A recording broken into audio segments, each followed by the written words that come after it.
Hi everyone, Amy Daigle.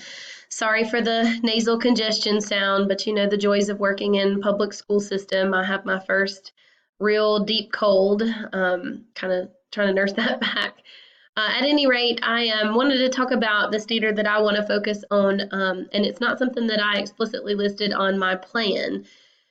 The thing I want to focus on is a cultural leadership standard, and it has to do with affecting sacred cows in the building, or at least that's what I've heard it called. Ultimately, it's about when you come in and you try to make changes, and it may have been something that's been there for forever, and people who have been there for long periods of time, get pretty upset about it. So, one of the things I'm looking for right now and trying to observe is I have a new principal, and East Alexander is in such a rural area that in some cases we have third and fourth generation students at our school. And our principal wants to change some of the student artwork from years and years and years ago that was painted on the wall. She wants to paint over it.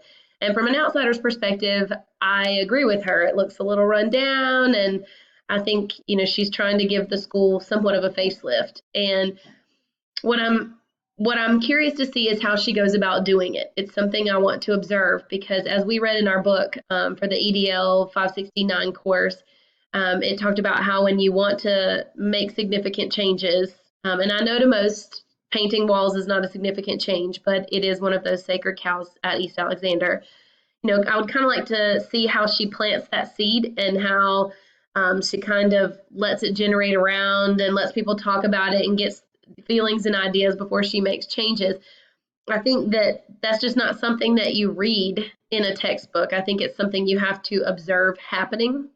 And I mean, at East Alexander, we're our secretary, our data manager, and a lot of our teachers went to school there themselves, and some of them, their parents were teachers there before they were. So again, it seems like nothing major, but it is an uplift that I know the district has asked her to do. And I know that the district has asked her to kind of clean up the culture in regards to beautification of the school and how people take care of the school. So I'm curious to see how that goes. I think I can learn a lot from watching her. She's very empathetic and very compassionate, and not that I'm not, but it's definitely something that I know I need to watch and observe how she does. So I'll have to get back to you guys on how it goes, but I hope all is going well for you. Take care.